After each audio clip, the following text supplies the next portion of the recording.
জ্যোতিষ সঁচাতে important কথা আগলৈ যোনটো আপোনালোকে আচলতে জানিব লাগে। আজি কথাটো থাকিব আগন্তুক আপোনালোকে সকলোৱে শুনিছে যে মাঘী পূৰ্ণিমা আহি আছে। মাঘী পূৰ্ণিমা ফেব্ৰুৱাৰী মাহৰ 12 তাৰিখে বুধবাৰে লাগিছে। গতিকে সেইদিনাখন আপুনি ব্ৰত কৰিব পাৰে। আচলতে সেইদিনাখন আপোনালোকক কিছুমান শ্বৰ্ট টিপছৰ কথা ক'ম, যাতে সেইকেইটা আপুনি পালন কৰি আপোনাৰ জীৱনত ধন টকা লক্ষ্মী এট্ৰেকশ্যন কৰিব পাৰে বা আপোনাৰ কামবিলাক উন্নতি হ'ব পাৰে। আপুনি যি কাম কৰিছে তাৰ যদি ডেভেলপমেণ্ট হওক, তাৰ উদ্দেশ্যক লৈ কিছুমান শ্বৰ্ট টিপছ দিম, আপোনালোকে কৰিব, নিশ্চয় ভাল ফলাফল পাব। চাওক, প্ৰথম কথা হৈছে 12 তাৰিখে আপোনালোকে সোনকালে উঠিব। যিমান পাৰে সোনকালে উঠক। সেইদিনাখন ব্ৰহ্ম মুহূৰ্তত উঠিব পাৰিলে খুবেই ভাল কথা। 12 তাৰিখ আহি থকা বুধবাৰ মাঘী পূৰ্ণিমা পৰিছে। গতিকে সেইদিনাখন প্ৰথমতে ৰাতিপুৱা ব্ৰহ্ম মুহূৰ্তত উঠি পেলাই আপোনালোকে স্নান কৰক।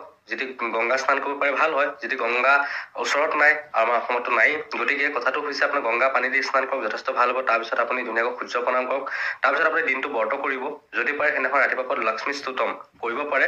তাৰপিছত মষ্ট ইম্পৰ্টেণ্ট কথাটো মই শুনি যাব, দিনৰ 10টা বজাত আপুনি ঘৰৰ ওচৰত থকা আহঁত গছৰ তললৈ যাব। আহঁত গছৰ তলত যদি পাৰে পানীত অলপ গাখীৰ আৰু চেনি মিলাই পেলাই আপুনি আহঁত গছৰ তলত পানী ঢালিব, ভগৱান বিষ্ণুক স্মৰণ কৰিব, লগতে ধূপ গোটেইখিনি দিব। তাৰপিছত আকৌ চেম সেই আহঁত গছৰ পৰা সন্ধিয়া কানিমুনি সন্ধিয়াৰ পিছত সেই আহঁত গছৰ তলতে আপুনি যাতে ঘিউ চাকি এগছ দিয়ে আৰু মাক লক্ষ্মীক যেতিয়া আবাহন কৰে আপোনালোকৰ ঘৰলৈ, যে আমাৰ ঘৰলৈ আপুনি প্ৰৱেশ কৰক, আমাৰ মোৰ লগত আহক বা আমাৰ ঘৰলৈ আহক, আপোনাৰ 100% আপোনাৰ মনৰ সামাৰে শুনিব আৰু পূৰ্ণ হ'ব।